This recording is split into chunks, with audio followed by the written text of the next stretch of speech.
Sementara minum kopi, ada orang pakai salib. Saya tanya, dia bilang dia dari Nias. Kau Kristen? Iya. Kau mengerti lambang salib itu? Bila iya, ini lambang Kristen. Bukan, itu lambang eksekusi mati Romawi. Kamu ada Alkitab? Dia bilang tidak. Kau pulang ke Nias, kau baca Galatia pasal 3 ayat 13. Kau baca ya. Kok Bapak tahu kitab saya? Ya tahu, saya pendeta dulu, bagaimana saya tidak tahu? Yang bikin rusak bukan ustadz radikal. Kami tidak radikal, kami menjaga kawanan umat Nabi. Tetap cinta kepada negara bangsa, cinta kepada Islam. Itu yang menjadi harga mati bagi kami. Di Medan kemarin ada orang lempar bom. Islam dibawa-bawa. Ini kelompok-kelompok sampai teman polisi tanya begini, Ustadz, ente kalau pengajian ada nggak ISIS? Oh banyak komandan. Setiap saya ceramah yang paling banyak ISIS. Coba kasih informasi dulu di mana dia? Duduk paling belakang. Ceramah di mana ente sebentar Ustaz? Insya Allah Jatinegara. Tunjuk ya di mana dia duduk. Yang paling belakang komandan. Begitu saya ceramah dan saya sampaikan, itu yang paling belakang itu ISIS. Istri soleha, idaman suami, pulang beliau.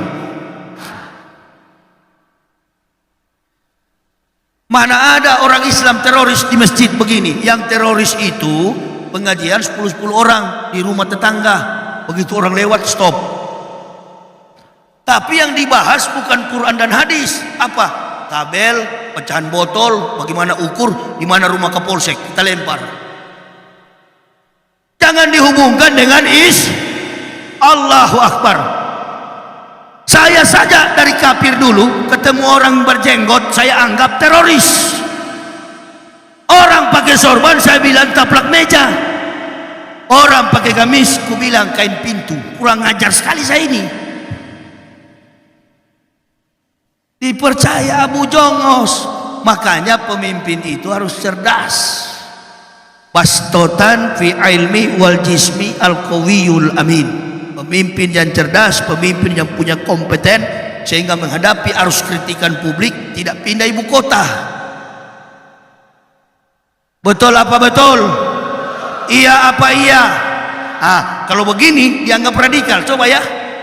Coba itu. Kita ustadz-ustadz ini jangan kau bunuh, kau penjara, jangan kau penjara, mati sudah rela, ikhlas. Gotwatun fisabilillahi aurahautun khairun minat dunya wa ma fiha. Berangkat pagi atau sore, berjuang di jalan Allah lebih mulia daripada dunia dan segala isinya. Yang ada di hati kami pendakwah ini, bagaimana cepat jumpa melihat wajah Rasulullah yang manis, yang tampan, gagah rupawan. Bukan seperti kita orang Indonesia, orang Aceh ini, orang Jawa, orang Kalimantan. Enggak ada yang lebih gagah selain Nabi kita Muhammad Sallallahu Alaihi Wasallam. Enggak ada. Mau dibandingkan dengan pemimpin kita? Contohnya sekarang aja lah dibandingkan. Jangan, makanya jangan pancing-pancing, jangan pancing-pancing. Satu. Jadi jangan. Kami ini sudah rela mati karena Muhammad. Dan coba-coba, Islam kami bukan di mulut, Islam kami di dalam dada, lapis paling dalam, sudah di akal kami. Hidup itu sudah nggak kebayang bagi kami, nggak ada yang kami pikirkan. Makanya saya bilang, kalau mau berjuang jangan lempar bom, hanya bikin rusak Kalau mau lempar bom ikut ISIS, usus SS, ente rakit bom, ente pergi ke Israel, di mana Yahudi duduk, ente lempar. Itu laki-laki. Indonesia polisi sementara jaga pos, yang jaga Abdullah, yang lempar Hanifah. Soleman yang lempar, yang mati Daud. Bagus itu. Jihad katanya. Jihad apa? Pengecut. Kalau laki-laki berhadapan. Tadi saya mau berangkat ke Lok Sumawe, sementara minum kopi, ada orang pakai salib. Saya tanya, dia bilang dia dari Nias. Kau Kristen? Iya. Kau mengerti lambang salib itu? Bila ya, ini lambang Kristen. Bukan, itu lambang eksekusi mati Romawi. Kamu ada Alkitab? Dia bilang tidak. Kau pulang ke Nias, kau baca Galatia pasal 3 ayat 13. Kau baca ya. Kok Bapak tahu kitab saya? Ya tahu, saya pendeta dulu, bagaimana saya tidak tahu? Langsung pucat mukanya. Oh ini Pak Yaya ya? Iya, kenapa? Langsung gas kau situ. Karena saya lihat dia juga kecil kurus. Ini kalau kau lipat saya kata lempar ke sana ini. Makanya saya berani karena dia kecil. Kau baca ya Galatia pasal 3 ayat 13. Apa Pak bunyinya? Terkutuklah orang yang tergantung pada tiang salib. Jadi jangan pakai-pakai. Bule di Amerika, artis-artis Hollywood pakai kalung salib bukan karena fake, aksesoris. Hanya sekedar accessories only. Hanya sekedar aksesoris. Pakai kalung salib, agamanya tidak ada. Hari Minggu nggak ada orang di gereja, cuma oma-oma dan opa-opa. Pendeta di atas, my people stand up please, you and me go to heaven. Surga dari mana kawan? Cebok tidak? Aha. Sunat tidak? Cebok dulu. Ya, orang Islam saja sudah 5 kali sujud, cebok. Ditanya masuk surga, jawabannya apalagi ente. Tidak ada yang lebih sempurna kecuali agama Islam. Basicnya dari Nabi Muhammad. Indah sekali, tenang jiwa kita. Allahu Akbar. Saya periksa di kampung, saya hidup di kampungnya Maryam, Bait Lam, atau orang awam mengatakannya Bethlehem.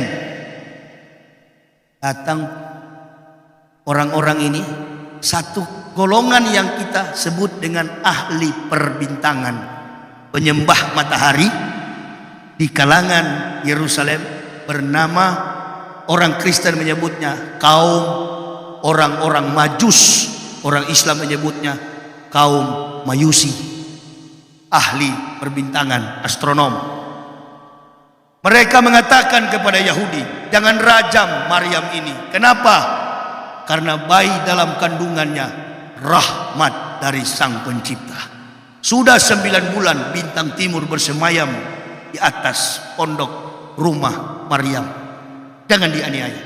Tunggu saja bayi ini sampai lahir.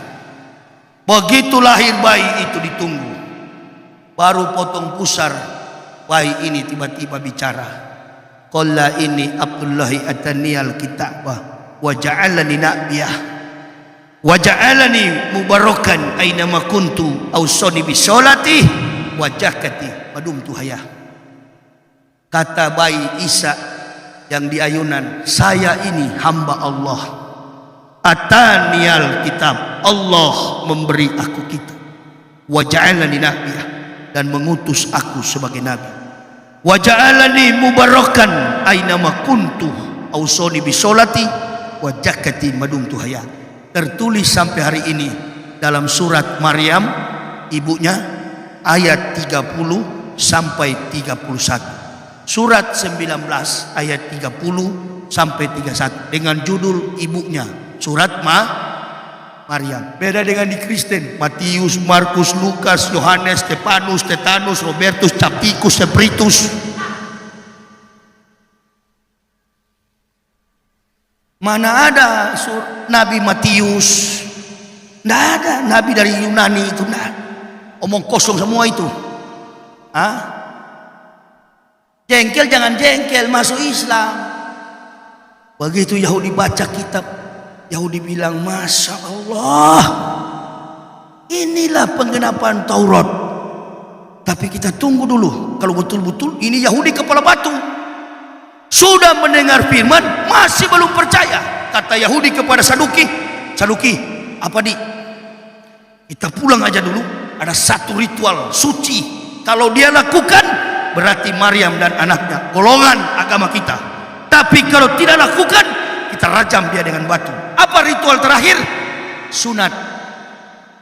Tercatat dalam Bible Kristen, Lukas pasal 2 ayat 21. pada hari yang ke-8 anak itu lahir, disunat, diberi nama Yesus. Ada di Bible Kristen. Pulang Yahudi, yuk kita pulang dulu, 1 minggu kita balik lagi ke rumah Maryam. Pulang Yahudi, bukan pulang, mampir dia rupa-rupanya di Jalan Abdullah Lubis Medan, warung kopi Haji Ucok. Rupa-rupanya di situ dia singgah dulu, minum kopi rupanya. Memang bicara kalau ada kopi, payah Yahudi. Sama begitu juga Yahudi kalau ceramah, susah kalau ada kopi. Jadi jangan kalian main-main, ini otak Yahudi. Sedangkan Tuhan Yahudi tipu. Bismillah, anak saraf kahwa. Contohnya beginilah. Oh pahit ini kopi. Jangan-jangan yang bikin Yahudi ini. Tadi di belakang manis, sampai di panggung pahit. Ini jangan-jangan Yahudi yang olah ini. Bisa jadi. Gampang penceramah itu kalau mau deteksi niat panitia, gampang. Ini kopi bukan cuma karena saya suka, I like kopi, bukan. Tapi kopi ini juga detektor untuk membaca niat panitia. Kalau kopi begini sudahlah, panitia sudah menyimpang itu. Jangan harap ente pulang dapat amplop, nggak bisa itu kalau pahit begini. Itulah Pak penceramah itu, imanuhum fi amplopihim. Itu manis-manis sedikit lah, apalagi kiai besar begini yang datang. Masa gula? Kenapa? Oh ya sudah, saya paham, karena memang sembako murah, termasuk gula. Ya Bu, ya gula murah sekarang kan, pengangguran aja digaji. Tunggu saja sampai ayam kencing. Ya, uang umroh hajang harap mau kembali, sedangkan uang haji raib 92 T nggak ada sampai sekarang. BPJS naik, mantap. Kemana-mana santun kelihatan. Iya. Preman di Bekasi demo, kami mendapat izin dari bupati dan wali kota untuk menjaga Indomaret. Salah demo ini, harusnya ke istana. Mana Pak? Bapak bilang pengangguran digaji. Disisir kalian sama Brimob. Ya, jangan.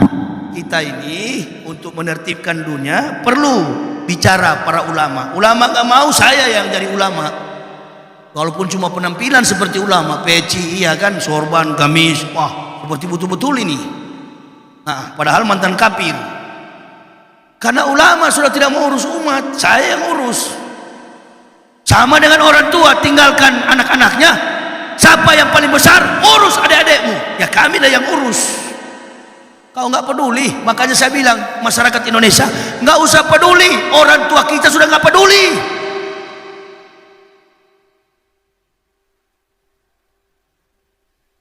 Banyak contoh dalam kehidupan rumah tangga, orang tua, istri dan ayahnya, istri dan suaminya pergi keliling dunia, anak ditinggalkan, berantakan anak-anaknya. Ada yang minum narkoba, ada yang mabuk-mabukan, ada yang jadi penjahat, perampok dan lain sebagainya. Inilah tatanan bernegara yang tidak sempurna.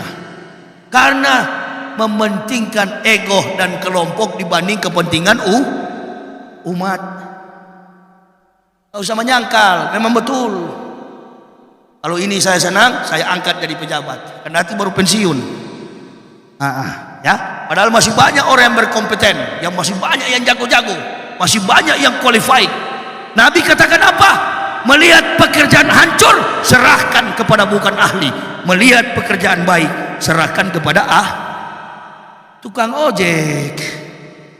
Jadi menteri, murtad lagi. Ya. Nanti kita akan buka program baru tuh.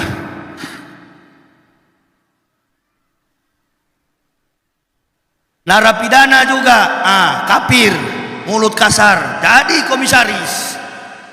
Seperti tidak ada lagi orang Islam yang hebat. Jujurlah, adillah kepada mayoritas.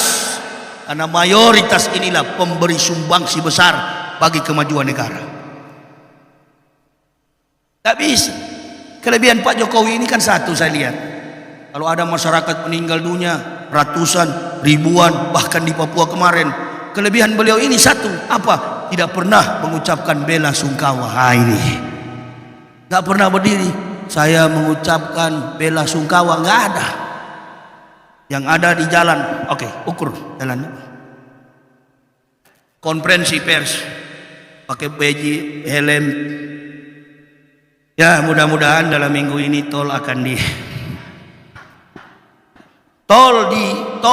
apa itu? Tol diresmikan, gunting, pelantikan, pulang, keliling kemana-mana. Begitu undangan bilateral antar negara, Alpa nggak hadir. Curu Rajal yang di samping ini, Rajal satu ini sudah, sorban sudah lepas, celana panjang sekarang. Rajal yang di samping tenang-tenang. Kawan yang di samping tenang-tenang sekarang.